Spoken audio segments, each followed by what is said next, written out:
When Google first announced that the all-new Pixel 7 was going to come with a flagship camera system, updated Tensor G2 chip, all the cool new Pixel software features, and only cost $599, well, honestly, that sounded like the best value in any smartphone. It even made the $300 more Pixel 7 Pro kinda look like a bad deal, even though that's a great phone too. But now, 60 days later, is the Pixel 7 still the great deal we thought it could be?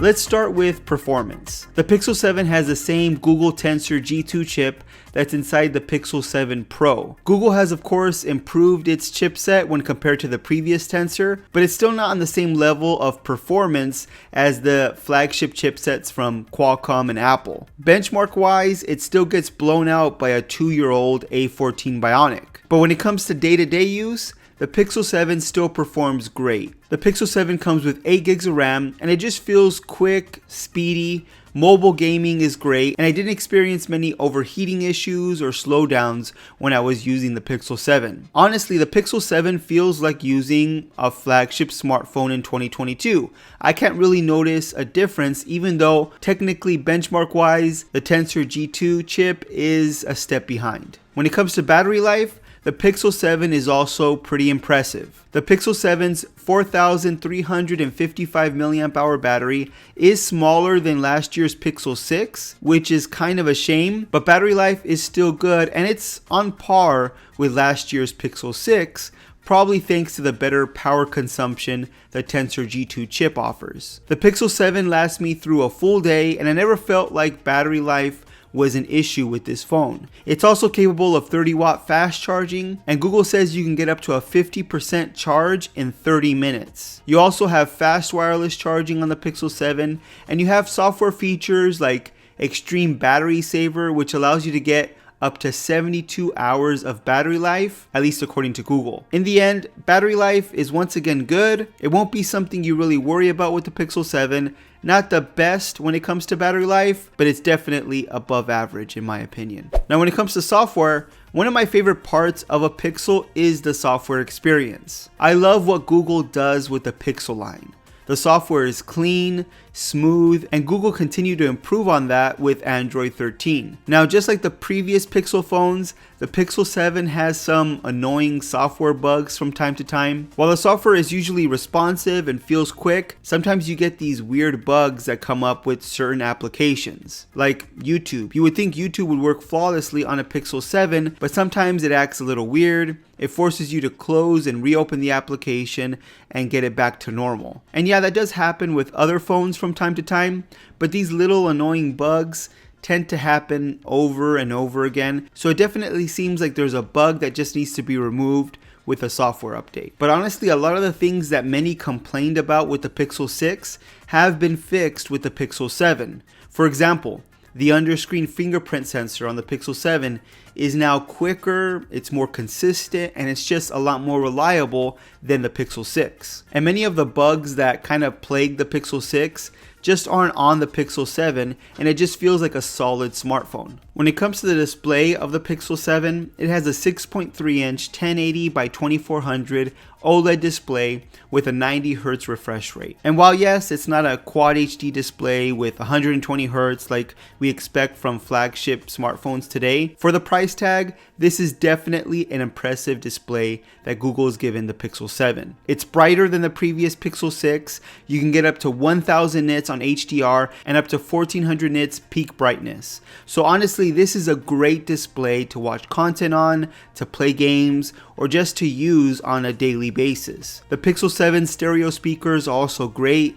They get loud, and together with that display, it just makes this phone fantastic for consuming content. Even the 90 Hz refresh rate, it's a nice step up from 60 Hz. It's not 120, but it definitely does feel smoother than just using a regular 60 Hz panel. Let's talk camera, because that is honestly where Pixel phones usually shine, and the Pixel 7 is no exception. The camera system on the Pixel 7 is pretty much what you get on the Pixel 7 Pro minus the telephoto lens. You have a 50 megapixel wide angle main camera sensor and a 12 megapixel ultra wide, and the photos that the Pixel 7 is able to capture are once again really impressive. Portrait mode on a Pixel has always been one of my favorites, and the Pixel 7 just continues to improve on what Google has done so far with that camera mode. It's nice to have not only great computational photography, but now we have some impressive hardware to go along with that software, and it just makes the whole experience so great. And honestly,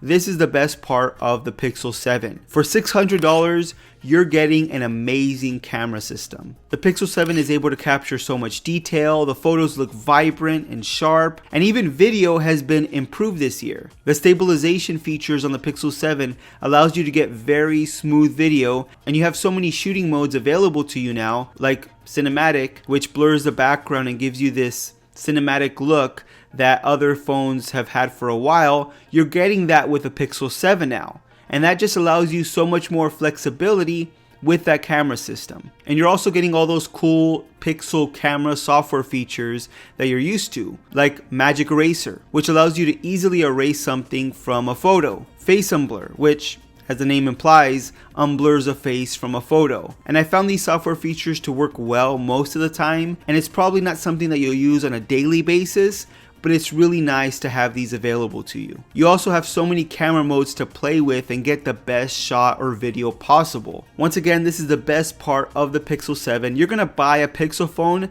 because of that camera experience, and if you want the best camera experience for the money, honestly, the Pixel 7 is where to go. And that's not all. The Pixel 7 offers so many features for that $600 price tag. Things that you might think would have been removed to save money, Google has surprisingly included it with the Pixel 7. For example, battery share, which allows you to wirelessly charge another device with your smartphone. The Pixel 7 has it. Google finally gave us Face Unlock with the Pixel 7 again, and it works great. You're also getting high quality build materials with the Pixel 7. You're getting metal and glass all around the phone, which is great for a $600 phone. Google, of course, is continuing to improve its design of the Pixel, and they took what the Pixel 6 did and just improved that design even more with the Pixel 7. I wasn't too sure about the back camera visor when it came out on the Pixel 6, but it's sort of grown on me as Google has improved upon it with the Pixel 7. In the end, I think the Pixel 7 is one of the best value smartphones out there. You're getting a lot of flagship features, a solid chipset, an amazing camera system, and more for $300 to $400 less than other flagships. I love what Google has done with the Pixel 7, and I'm looking forward to seeing what Google continues to do or how they continue to improve the Pixel line. So if you're looking for a smartphone that just gives you the best value for your money, I think you definitely have to look at the Pixel 7. But what do you guys think of the Pixel 7? Do you agree that it's one of the best values out there? Let me know with a comment down below. If you like this video, please give it a thumbs up. If you want to see more videos just like this one on tech news, reviews, and opinions, make sure you're subscribed to the channel. Hit that notification bell so you don't miss any of our new videos, and I'll see you on the next one.